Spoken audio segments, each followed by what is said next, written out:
Saudara sekalian, Shalom.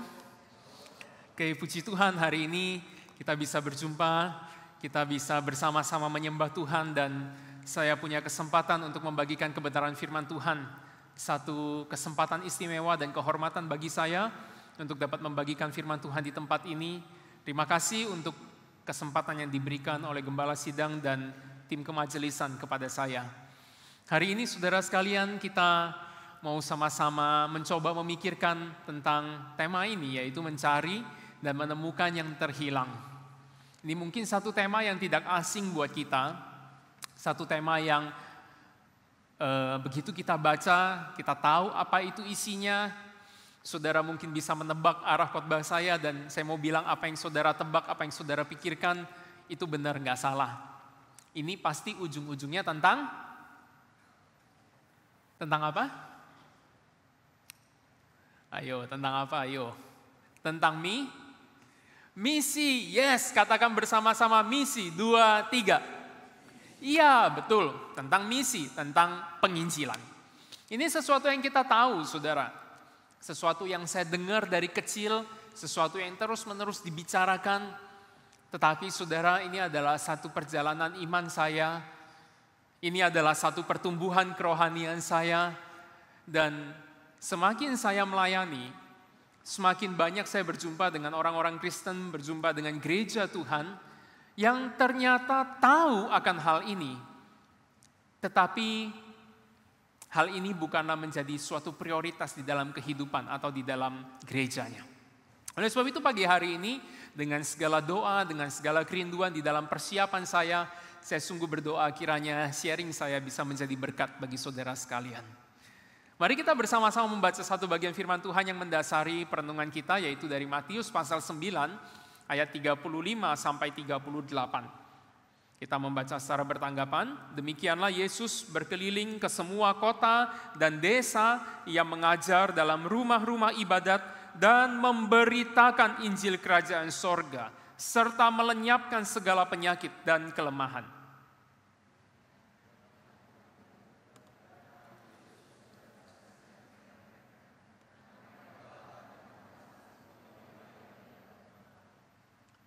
Maka katanya kepada murid-muridnya, tuaian memang banyak, tapi pekerja sedikit.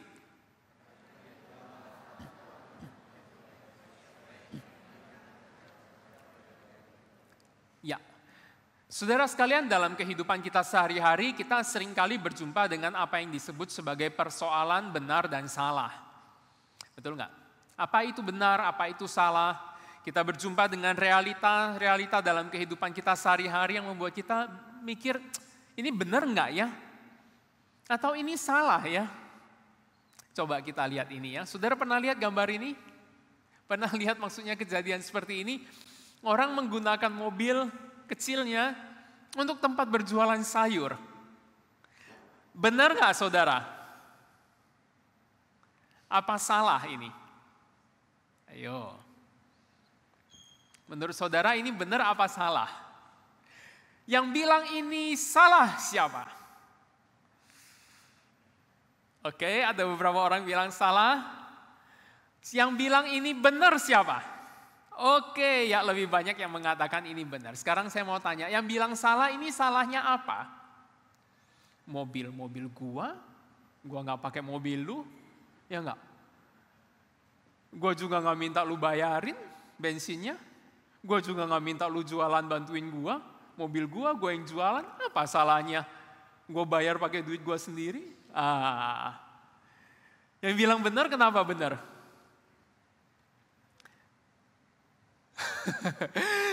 Emang ketika orang merancang LCGC untuk jualan sayur ya? Nah, coba lihat berikutnya ya. Nah, ini benar apa salah saudara? Ya ini, benar apa salah? Kulkas dijadiin lemari baju. Benar apa salah? Ayo. Salah apa benar? Benar apa betul? Ya, ini orang yang melakukan hal ini punya tingkat kecerdasan luar biasa, saudara. Karena dia sanggup melihat apa yang tidak kita lihat. Kulkas yang udah rusak, daripada gua buang, mending gua jadiin lemari baju. Bisa juga, saudara. Dibilang salah, nggak salah-salah banget. Dibilang benar, tapi kok aneh ya, bisa begitu ya. Atau seperti video YouTube yang sering kita lihat, loh kok gitu sih? Asal pola pikir ya, bukan promosi. Oke, ini benar salah saudara. Yang ketawa-ketawa kayaknya dulu waktu kuliah di kos-kosan begini ya. Pengen banget roti bakar, tapi yang ada cuma roti tawar dan selai. Mau beli akhir bulan, nggak ada toaster, cuma ada setrika. Ya udahlah, tiada rotan, akar pun jadi. Gue pakai deh setrikaan. Tapi ini beneran loh. Dulu kakak tingkat saya waktu di seminari melakukan hal ini katanya. Di seminari, di asrama, pengen makan roti bakar tapi nggak ada toaster memang di asrama. Jadi yang ada adalah setrika, dia bikin roti bakar pakai setrika. Yang lebih kekinian adalah pakai catokan. Nah itu saya belum pernah lihat, belum pernah dengar, tapi ada. Benar nggak saudara? Salah nggak? Ayo. Dibilang salah ya, boleh juga sih, tapi dibilang benar, tapi kok gitu sih? Nah saudara, maka pertanyaan benar dan salah ini mesti kita tarik kepada satu titik poin, yaitu tujuan daripada penciptanya, betul? Kita tidak bisa hanya mengatakan benar atau salah daripada sekedar fungsinya, secara fungsional saja, tetapi kita mesti melihat benar atau salah dipandang dari kacamata sang penciptanya. Maka ketika kita mengatakan benar atau salah, kita mesti mengatakan, emang yang bikin setrika, menciptakan setrika untuk itu? Jelas enggak toh ya. Emang yang bikin kulkas, menciptakan kulkas untuk lemari baju? Jelas enggak kan ya. Nah maka saudara, ketika kita menarik benar atau salah dari sudut pandang sang pencipta, maka disitulah kita bisa mendapatkan satu jawaban yang pasti. Nah saudara, demikian juga dengan keberadaan gereja. Sebuah keberadaan gereja dikatakan benar, dikatakan salah, bukan cuma dari sekedar fungsinya saja, tapi dipandang dari sudut pandang pencipta, sang pendiri gereja itu, apakah gereja itu memenuhi tujuan daripada sang pencipta pendiri gereja itu. Kalau sekarang nih, kita kan di kota besar ya, ada gereja super keren, super canggih, teknologinya keren, sound systemnya oke. Benar apa salah saudara? Banyak orang berkata, wah itu gereja yang keren, kita mesti ikut dia, itu paling keren, itu gereja yang benar. Tunggu dulu. Benar atau enggak benar, bukan tergantung seberapa keren penampilan gereja itu, tapi tergantung apakah dia memenuhi tujuan daripada sang pendiri gereja. Banyak gereja saudara sibuk dengan aktivitas seminar itu, seminar ini. Dan kita begitu dengar, wah itu keren, kita bikin juga seminar itu, kita bikin juga seminar ini. Benar apa salah? Tergantung. Apakah gereja itu memenuhi tujuan daripada sang penciptanya? Jadi, ketika kita menilai gereja benar atau salah, kita mesti kembali kepada apa yang sang pendiri gereja, yaitu Tuhan Yesus katakan tentang gereja itu. Saudara setuju dengan saya? Lalu apa yang Yesus katakan tentang gereja? Yang Yesus katakan tentang gereja, di dalam Matius 16 ayat 18, Yesus katakan, aku akan mendirikan gerejaku di atas batu karang ini, dan alam maut tidak akan menguasainya. Itu perkataan Yesus tentang gereja. Ketika kita baca, seolah-olah ini menandakan gereja berdiri di atas batu karang, lalu ada alam maut, kuasa maut yang ingin menguasai gereja, tetapi tidak berhasil. Itu gambaran yang tidak salah. Tapi gambaran yang lebih tepat adalah gereja punya satu kuasa yang lebih besar dari alam maut. Sehingga di dalam pertempuran rohani antara gereja dan alam maut, maut, kematian, setan ini tidak bisa mengalahkan gereja. Dan gereja yang mengalahkan setan. Itu artinya saudara, di dalam perjalanannya, gereja itu harus terus aktif berkembang dan mengalami kemenangan. Gereja harus terus-menerus ekspansi. Tapi ini bukan cuma soal pembukaan cabang jadi gereja yang lebih banyak. Tapi ini berbicara soal semakin banyak jiwa yang tadinya gak mengenal Tuhan, lalu kenal Tuhan dan bergabung dengan gereja. Sampai akhirnya gereja merasa, wow gereja kita terlalu penuh, gak cukup. Yuk kita beli lagi tempat, kita bangun lagi. Oh ternyata kita temukan jiwa di daerah yang jauh di sana. Ayo kita bikin cabang di sana, karena di sana banyak orang mau bertobat. Kita bikin cabang, kita bangun gereja, kita ekspansi. Itu gereja. Jadi kalau gereja canggih, bagus, tapi tidak memenuhi tujuan ini, itu bukan gereja yang Tuhan inginkan.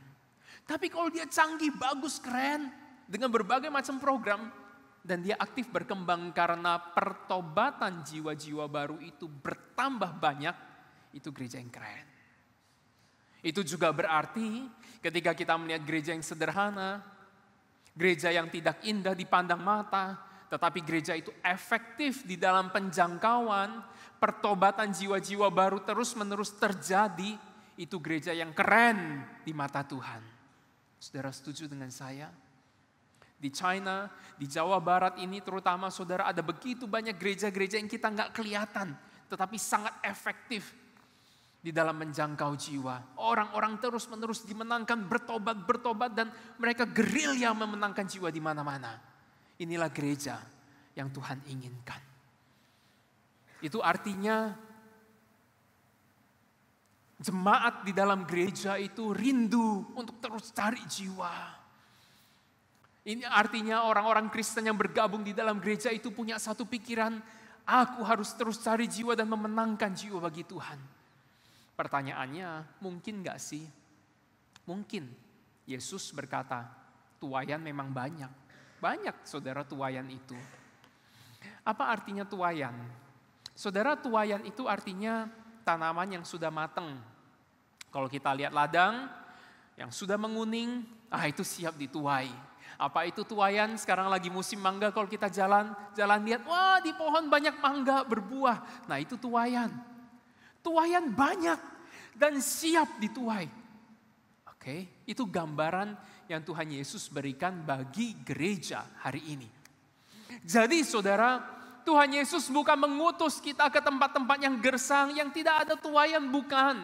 Tuhan Yesus menempatkan kita di tempat di mana kita bisa menuai. Di tempat di mana kita bisa petik buah itu. Dan kita nikmati dan Tuhan dimuliakan. Itu keberadaan kita hari ini. Tapi mungkin kita berkata, oh ya, kok susah banget ya aku menginjili? Saya setuju dengan saudara. Saya tumbuh besar dalam lingkungan orang Kristen, dari kecil saya ke gereja, dan saya merasa penginjilan adalah hal yang paling sulit. Saya merasa banyak orang penginjilan, tapi nggak berhasil. Saya temukan kegagalan di mana-mana, saya juga sering gagal. Lalu, kok Tuhan Yesus berkata tuaian banyak, tapi kita sering mengalami kegagalan ya? Banyak gereja berkembang, iya, tapi itu perpindahan jemaat. Gereja A ke gereja B, B ke C, putar-putar di mana-mana, tapi semua isinya orang Kristen. Terus mana jiwa baru yang Tuhan maksud? Apakah tuaian itu perpindahan gereja? Bukan, tuaian itu berbicara pertobatan. Kalau Yesus berbicara tuaian adalah pertobatan, tapi kenapa begitu sulit? Nah ini yang perlu kita pikirkan. Mungkin saudara, ada yang menghalangi penuaian itu terjadi. Pernah gak saudara pikirkan ini? Pernah gak saudara pikir kenapa orang kok gak mau percaya kepada Yesus? Kita jangan menganggap percaya kepada Yesus sebagai suatu keniscayaan di mana kita beritakan Injil orang pasti percaya. Enggak saudara. Ada sesuatu di dalam hati mereka yang menghalangi penuaian itu terjadi. Tadi pagi saya berbicara tentang mengidentifikasi tuaian. Itu bahan yang sangat menolong kita. Sekarang saya mau berbicara tentang ada sesuatu yang menghalangi penuaian terjadi dan yang mesti kita identifikasi. Caranya gimana? Kita tahu bahwa ada sesuatu yang menghalangi orang untuk bertobat dan caranya bagaimana supaya kita bisa tahu apa yang ada di dalam hati orang itu. Caranya gampang saudara, mengutamakan percakapan. Mengutamakan percakapan. Coba survei sederhana. Berapa banyak di antara kita yang ketika kita mendengarkan kata misi, kata penginjilan, itu yang terpikir oleh kita adalah mengkhotbahkan Injil, kita aktif bicara, terus orang duduk diam dengar kita. Berapa banyak yang berpikir seperti itu?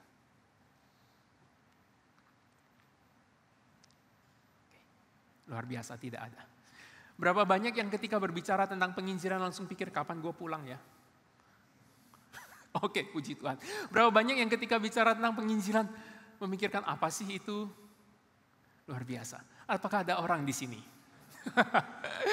Oke, saudara. Biasanya berdasarkan survei ahli pertumbuhan gereja mengatakan banyak orang ketika berpikir tentang penginjilan ada lebih memikirkan tentang sebuah ceramah gitu loh. Saya ngomong kamu dengar. Makanya yang dilakukan oleh orang-orang yang menginjili adalah terburu-buru. Begitu dengar kata kunci, misalnya orang itu bilang saya lagi sedih, langsung sedih, bagus, hanya Tuhan Yesus yang bisa menghibur kamu. Karena Tuhan Yesus adalah juru selamat dunia satu-satunya. Dia telah datang dari surga ke dalam dunia, Allah menjadi manusia, menanggalkan segala-galanya. Mati di kayu salib 3 hari kemudian bangkit, terimalah Yesus maka kesedihanmu akan hilang.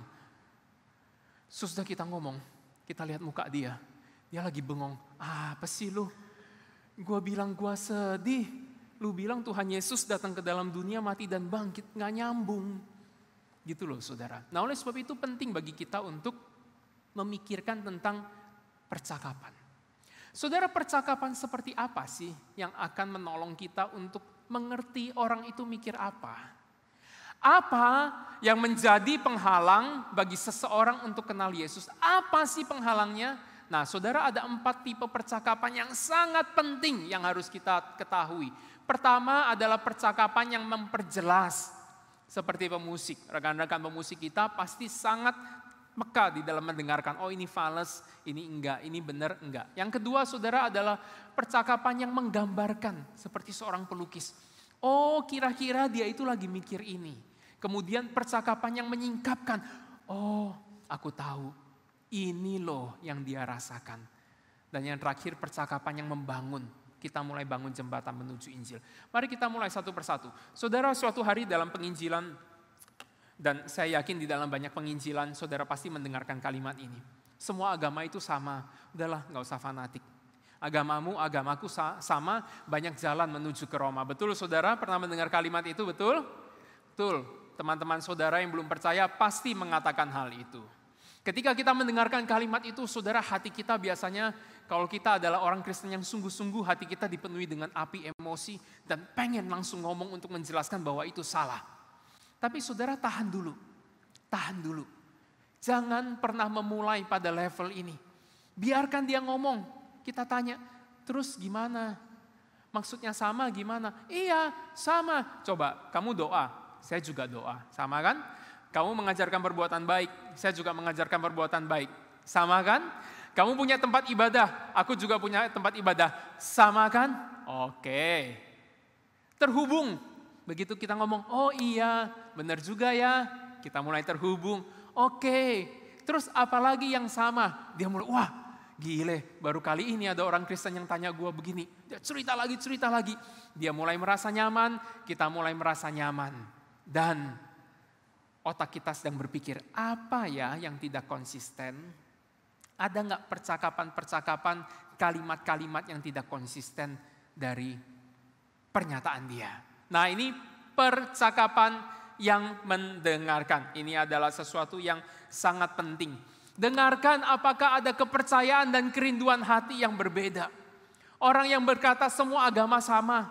Dan orang beragama dan tidak beragama sama aja. Sebenarnya ada Tuhan, gak ada Tuhan, gak penting. Terus saya tanya, kalau begitu menurut kamu surga dan neraka itu ada gak? Dia bilang ada. Saya bilang, kalau kamu percaya surga neraka ada, kenapa kamu bilang agama gak ada Tuhan gak ada Tuhan itu sama aja? Kalau gitu Tuhan itu ada, kalau gitu siapa yang bikin surga kalau kamu bilang surga itu ada? Dia mulai pikir. Oke. Ini mendengarkan saudara. Dari mendengarkan kita mulai menemukan adanya kepercayaan dan kerinduan hati yang berbeda. Terus saya mulai tanya, kalau begitu menurut kamu apakah Tuhan itu ada? Lebih mungkin ada atau lebih mungkin tidak ada? Dia bilang lebih mungkin ada. Nah ini kerinduan hatinya. Dia berharap Tuhan itu ada, tapi dia tidak percaya Tuhan itu ada. Kontradiksi bukan? Kontradiksi ya. Saudara merasa percakapan ini lebih nyambung gak? Lebih nyambung ya. Dengarkan kepercayaan vs kerinduan hati, perbedaan dengan keperilaku dan sebagainya. Nah saudara, yang kedua, sesudah kita mendengarkan, kita memperjelas saudara. Memperjelas apa arti daripada perkataan-perkataannya. Dia ngomong gitu apa artinya? Ada orang berkata, saya benci Amerika. Kenapa? Karena Amerika tuh gini. Saya benci negara itu gini. Terus cerita-cerita. Dia bilang, anak saya lagi ada di Amerika sekolah. Loh, tadi benci Amerika. Kok sekarang anaknya ada di Amerika? Berarti anaknya ada di tempat yang dia benci dong. Tanya lagi, kalau begitu anakmu di tempat yang kamu benci, apakah kamu juga membenci anakmu karena anakmu berada di tempat yang kamu benci? Oh enggak, anakku ya anakku, tetap aku sayang. Oke, kalau begitu, kalau kamu bisa mencintai orang yang ada di tempat yang kamu benci, apakah kamu juga bisa mempertimbangkan kepercayaan yang kamu anggap berasal dari tempat yang kamu benci? Memperjelas, oke? Klarifikasi saudara. Kau bilang semua agama sama aja, oke, kalau gitu maksudnya, apakah semua ini menyembah satu Tuhan? Iyalah satu Tuhan, kan banyak jalan menuju Roma. Loh, kalau gitu kenapa ajarannya kok berbeda? Perbuatan baik sama, tapi kenapa nama Tuhannya kok berbeda? Iya itu kan cuma nama. Terus saya bilang begini, misalnya, kamu coba cerita papamu. Oh papaku gini. Sekarang saya cerita papa saya ya, boleh? Boleh. Papa saya gini. Papamu dan papaku sama enggak? Dia mulai mikir. Kita sama-sama panggil papa, tapi sama enggak papamu dan papaku? Dia mulai mikir saudara. Saya tidak berbicara Injil, tapi saya bertanya, mengajukan pertanyaan yang membuat dia berpikir, oh ternyata dalam pemikiranku ada yang enggak konsisten, ada kontradiksi. Gampangnya saudara ya, tidak susah kan? Lebih mudah dari menghafal ayat, betul? Betul? Ini cuman bertanya, kita enggak cerita Injil, kita cuman bertanya. Ini adalah tahap kedua. Dan di dalam tahap kedua ini saudara, kita mencoba membuat orang ragu. Kita coba membuat orang mau dengar kita. Kita bisa berkata, boleh enggak aku cerita lebih jauh tentang pandanganku? Kalau boleh, kita masuk. Kalau enggak boleh, thank you, tolong bayarin kopinya. Enggak apa-apa, enggak marah. Kamu enggak mau dengar Injil, enggak apa-apa, yang penting traktir kopi, boleh. Yang ketiga, saudara, menggali. Saudara, di dalam hati manusia, ada begitu banyak pemikiran-pemikiran, ada begitu banyak rancangan, ada begitu banyak perasaan yang kita nggak tahu. Jangankan tentang iman, suami istri aja seringkali nggak tahu. Beraktivitas bersama-sama, hidup bersama-sama, tapi begitu ditanya, tahu nggak kamu suami istrimu lagi sedih? Oh nggak tahu. Masa dia sedih? Iya, dia cerita ke aku dia lagi sedih. Karena belakangan ini kamu terlalu sibuk dan nggak pernah memperhatikan dia. Oh ya, aku nggak tahu. Nah, betul, siapa yang di sini nggak tahu istrinya lagi sedih? Ya memang nggak tahu, pasti nggak angkat tangan ya. Kalau angkat tangan kan tahu. Seringkali kita nggak tahu. Kita nggak tahu apa yang terjadi dengan anak kita. Begitu juga kita nggak tahu apa yang ada di dalam hati orang itu. Orang itu hanya mengatakan semua agama sama. Semua kepercayaan sama. Tapi benarkah begitu saudara? Kita tanya, maksudnya sama gimana? Ya, sudah kita tanya maksudnya sama gimana, kita mulai bicara lagi, loh tapi nyatanya kan berbeda. Dia mulai bilang begini, iya sama, yang penting berbuat baik. Maksudnya gimana? Ya iyalah, percuma ke gereja kalau nipu orang. Loh, maksud kamu ada orang Kristen yang nipu ya? Iyalah, kamu pernah ditipu? Pernah. Gimana ceritanya, boleh gak aku dengar? Iya, dulu waktu aku mulai bisnis, itu uang satu-satunya yang aku miliki. Aku kasih karena kita teman udah lama, kami berteman udah lama, invest bareng-bareng, aku kenal dia, dia kenal aku, kita bisnis bareng, ternyata ngeciak. Sampai aku habis-habisan, sampai aku setengah mati, bangkit sampai hari ini. Sejak hari itu aku bersumpah, gak akan percaya Yesus. Percuma orang Kristen, semua agama sama. Nah saudara sekalian, ketika kita berjumpa dengan orang seperti ini, kita mulai tahu bahwa ternyata hambatannya itu bukan hambatan filosofis atau intelektual, tetapi hambatannya adalah hambatan emosional. Dia marah. Di dalam keadaan dia marah, di dalam keadaan dia terluka, saudara, kita mau ngomong apa juga percuma. Betul? Kita mau bicara, ini loh bukti-bukti Alkitab, ini loh bukti sejarah Yesus itu satu-satunya Tuhan. Percuma, saudara. Semakin kita ngomong, semakin dia merasa kita ini fanatik. Dan kita ini gak ada bedanya dengan teman yang pernah menipu dia. Karena teman yang pernah menipu dia, orang yang aktif di gereja, orang yang hafal Alkitab. Bagaimana penginjilan kita bisa menjangkau dia? Hatinya terluka. Dan semakin dia berdebat, kita semakin marah, akhirnya pertemanan kita terputus. Saudara sekalian, kenapa tidak kita berhenti dan katakan, oh, kamu ditipu orang Kristen ya? Aku sebagai orang Kristen ikut sedih dan ikut menyesal ada orang Kristen seperti itu. Itu adalah perbuatan yang sangat-sangat parah. Itu jelek, itu salah. Suatu hari saya menginjili seorang bapak tua. Dia mengatakan, saya nggak bisa, saya masih sembahyang kok. Saya mengatakan, ya nggak apa-apa. Pelan-pelan pikir aja. Maksudnya ambil waktu aja pelan-pelan, kita nggak terburu-buru kok. Nanti kita pikirkan bagaimana tentang sembahyangan itu.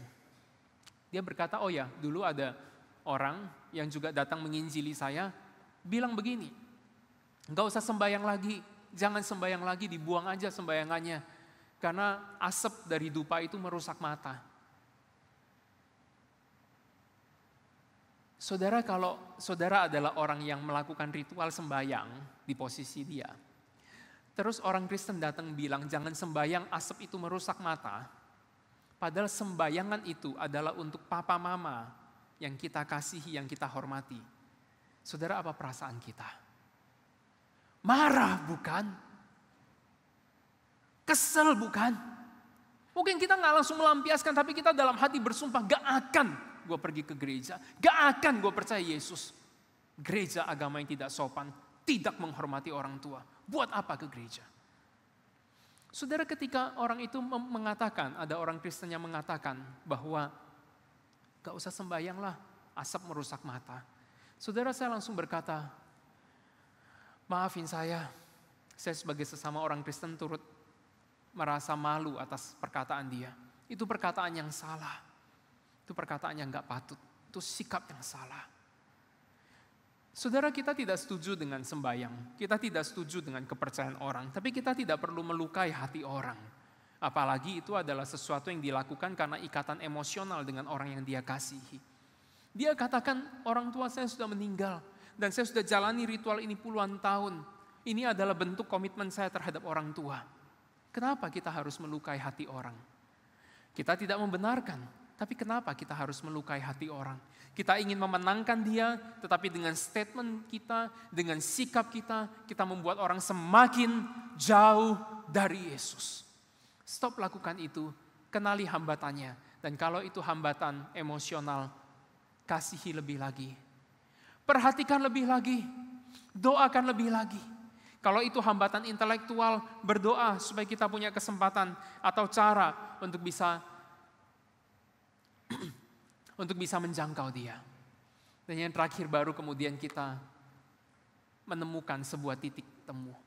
Oh, ternyata hatinya terluka.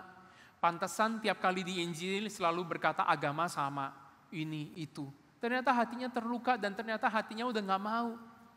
Oke, bagaimana kalau kita memulai dengan percakapan yang lebih otentik? Bagaimana kalau kita bertanya, kalau boleh tahu kamu masih kesel gak sama orang itu? Enggak, aku udah gak kesel. Oh, gak kesel, kok hebat banget kamu bisa gak kesel. Kalau aku jadi kamu digituin pasti marah loh. Iya, aku lupain aja, sibuk kerja. Oh oke, bisa lupa. Ya, kadang ingat kesel tapi udahlah. Sibuk kerja udah lupa, oke. Memang kalau aku diperlakukan seperti kamu, aku juga pasti kesel sih. Tapi kalau boleh cerita, ketika orang melukai aku mencoba mendoakan orang itu. Pertama berat banget, tapi ketika aku mulai mendoakan, ketika aku mulai belajar mengampuni, aku merasa hatiku lepas, plong. Aku merasa hidupku lebih ringan. Dulu aku gak bisa tidur. Tiap kali mau tidur ingat muka dia aku marah. Tiap kali ingat muka dia jantung berdebar-debar, tangan berkeringat. Tapi begitu aku mengampuni dia, aku merasa hatiku dibebaskan. Aku merasa hidupku lebih ringan. Saudara, ini namanya titik temu. Dan kita mulai membangun jembatan. Dan kita dengan dirinya semakin dekat. Saudara, inilah yang disebut sebagai menemukan penghalang. Banyak jiwa sudah siap.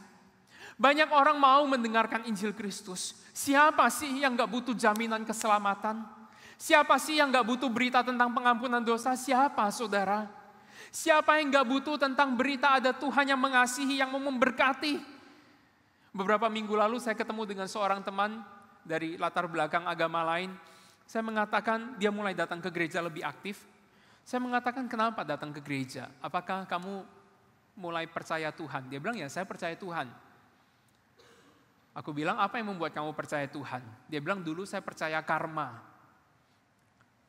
Bahwa hidup kita hari ini, baik atau tidak baik, sukses atau tidak sukses, ditentukan oleh karma kita.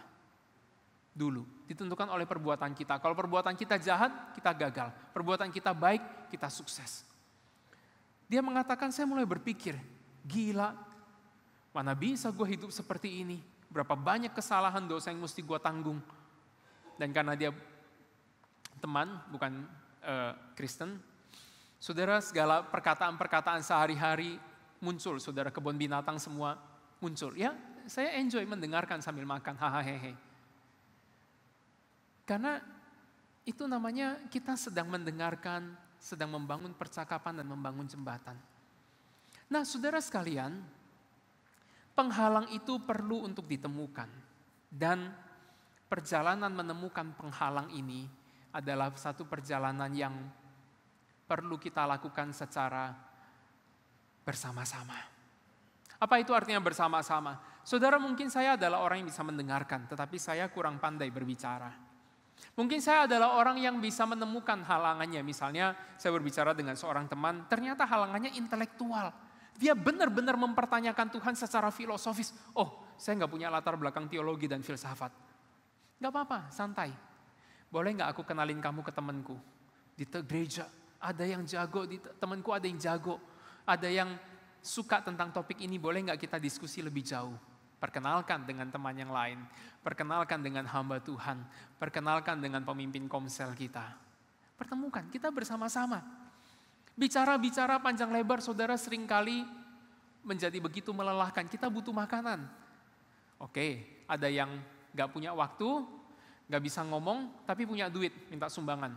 Mau gak kamu sponsori makan siang penjangkauan? Oke, kita mau makan ke kafe itu, kamu keluar duit dong. Sponsorin. Ada yang gak punya duit, tapi punya doa. Oke, kamu doain ya, siang ini ada yang mau keluar duit, mendanai kami pergi makan untuk berbicara tentang Tuhan. Doain di rumah jam segini. Bisa lakukan tuh, saudara. Penginjilan tidak mesti kita seorang diri maju, berperang, mulai dari A sampai Z, ngomong semua, hafalin ayat Alkitab. Kalau saudara bisa begitu, itu terbaik. Tapi kenyataannya kita bukan orang seperti itu, bukan? Saya juga bukan orang seperti itu. Saya bukan Superman A sampai Z. Saya dibesarkan di dalam lingkungan orang Kristen yang sangat konservatif, yang cara penginjilannya adalah seperti ini. Percaya Yesus masuk surga, tidak percaya Yesus masuk neraka. Saudara, teman-teman saya kabur karena diinjili dengan cara seperti itu. Teman baik saya kabur, pertemanan saya hancur dengan penginjilan seperti itu. Itu membuat saya berpikir penginjilan adalah sesuatu yang tidak mungkin. Saya jadi hamba Tuhan boleh, saya khotbah boleh, tapi suruh saya penginjilan, jangan. Saya nggak mau, saya nggak berani. Karena penginjilan itu merusak keharmonisan di dalam masyarakat. Penginjilan itu merusak toleransi. Tetapi saudara, ketika saya mendoakan, ketika saya belajar lebih jauh, Tuhan jamah hati saya dan saya mulai mengerti. Penginjilan itu bukan sebuah perdebatan teologis. Penginjilan adalah sebuah perhatian yang otentik kepada jiwa seseorang. Saudara, siapa yang bisa tolong anak kita di dalam kemarahannya yang begitu besar? Siapa yang bisa tolong kita di dalam teman kita di dalam keputusasaannya di dalam ekonomi yang kesulitan ekonomi yang berkepanjangan, siapa yang bisa tolong? Siapa yang bisa tolong teman kita yang sedang mau bercerai, saudara? Siapa yang bisa tolong teman kita yang kehilangan pasangannya? Siapa yang bisa tolong teman kita di dalam berbagai masalah yang begitu menghancurkan hidupnya? Siapa yang bisa tolong? Kita bisa tolong, saudara. Kita bisa temenin, oke. Tapi siapa yang bisa sungguh-sungguh memberikan pengharapan kepada mereka? Bukankah itu hanya Yesus? Bukankah mereka berada di dalam keputusasaan tingkat tinggi dan mereka siap? Tapi tidak ada orang yang mau mengerti mereka. Adanya adalah orang Kristen dengan segala pengetahuan, dengan segala buru-burunya dan keangkuhannya mengatakan, kamu harus percaya Yesus. Percaya Yesus masuk surga, gak percaya masuk neraka. Itu betul, tapi itu bukan kebutuhan mereka. Saudara lihat, pasal 9 Matius ayat 35 mengatakan Yesus berjalan berkeliling desa dan kota dan apa saudara? Menyembuhkan berbagai macam penyakit. Kenapa mesti menyembuhkan penyakit? Karena itu kebutuhan mereka. Mereka lagi bingung gak bisa jalan. Gimana kalau gak disembuhkan? Mereka bingung anaknya gak bisa melihat. Gimana kalau gak dibukakan matanya? Seorang ibu sedang menangis karena anak tunggalnya, putranya sedang meninggal dan sedang menuju ke pemakaman. Gimana kalau gak dibangkitkan? Anggota keluarganya sedang kerasukan setan, dibelenggu dengan rantai tinggal di kuburan. Bagaimana kalau gak diusir setannya? Itu kebutuhan orang. Dan Tuhan memanggil kita menjadi pekerja-pekerja Tuhan untuk memahami kebutuhan orang dan pertemukan mereka dengan Tuhan. Itulah panggilan saudara dengan saya. Mau gak kita menjadi pekerja-pekerja yang diutus oleh Tuhan? Tentu ini adalah satu perjalanan, saudara. Jalanilah proses ini dengan sabar. Penginjilan itu bukan sekali tembak, langsung jadi, seperti Paulus menuju ke Damaskus langsung berubah. Enggak, saudara. Itu kasus-kasus yang sangat jarang terjadi. Pada umumnya, pertobatan itu sebuah proses. Mulai dari tidak ada kesadaran tentang Tuhan, mulai dari perkenalan dengan orang Kristen, terus pelan-pelan, sampai di tahap ke-10, di mana dia berserah penuh kepada Kristus. Mari saudara, kita jadi pekerja-pekerjanya Tuhan. Mari berhenti sejenak untuk memikirkan apa sih prioritas hidupku. Kenapa aku berteman dengan temanku sekian lama tapi kok dia belum mengenal Tuhan ya? Dia berada di dalam berbagai permasalahan. Aku udah datang mendampingi, aku udah send WA, semangat segala macam. Tapi apa cukup ya cuman begitu? Kenapa kok aku tidak mulai memperkenalkan dia kepada Tuhan? Satu langkah lebih maju, mengenal tentang pengampunan Tuhan, mengenal tentang kasih Tuhan, mengenal tentang penerimaan Tuhan, sampai akhirnya menerima Tuhan Yesus itu sendiri. Saudara sekalian, tempat di mana kita berada pasti dipenuhi dengan berbagai macam orang yang membutuhkan. Pasti. Jangan abaikan mereka. Gereja di mana kita berada bukan gereja di padang gurun yang sulit dijangkau, gereja yang gersang, yang tidak ada orang di sekelilingnya, bukan. Kalau tempat di mana kita berada adalah tempat seperti ini, maka kalau gereja ditinggalkan orang wajar. Maka kalau gerejanya tutup itu masuk akal.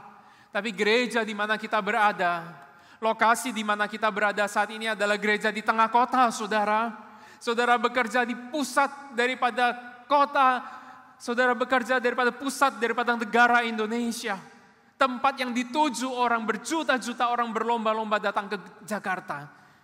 Bagaimana mungkin kita bisa gak menemukan orang? Bagaimana mungkin kita bisa mengatakan kita gak menuai? Inilah tempat di mana kita menuai. Sudah matang, tinggal kita tuai. Kalau gereja di tengah kota, orang Kristen di tengah kota lalu mengatakan saya gak bisa menuai, saudara, itu tidak masuk akal. Saya tidak katakan itu mudah, tetapi itu tidak masuk akal. Kalau gereja di tengah kota tidak memenangkan jiwa baru, petobat baru, itu tidak masuk akal, saudara. Tidak boleh kita hanya mengatakan yang penting saya sudah mencari. Gak ketemu gak apa-apa, gak bisa, saudara. Karena saudara mencari di ladang yang sudah menguning, siap untuk dituai. Ibarat saudara masuk ke kebun mangga yang sudah ada banyak buah. Bagaimana mungkin saudara keluar dari kebun itu dan mengatakan, oh saya nggak dapat satu mangga pun. Tidak masuk akal, bukan? Tidak masuk akal kalau hidup kita sampai hari ini tidak menjadi berkat bagi teman-teman kerja kita. Nggak masuk akal. Nggak masuk akal. Oleh sebab itu yang perlu kita lakukan adalah mari datang kepada Tuhan. Kita memikirkan kembali untuk apa sih keberadaan kita di dalam dunia ini. Tuhan mau kita jadi berkat dengan cara membawa orang satu langkah lebih dekat kepada Kristus. Maukah saudara mulai memikirkan hal itu hari ini? Mari kita datang ke hadapan Tuhan dan kita merenungkan firman yang kita dengarkan.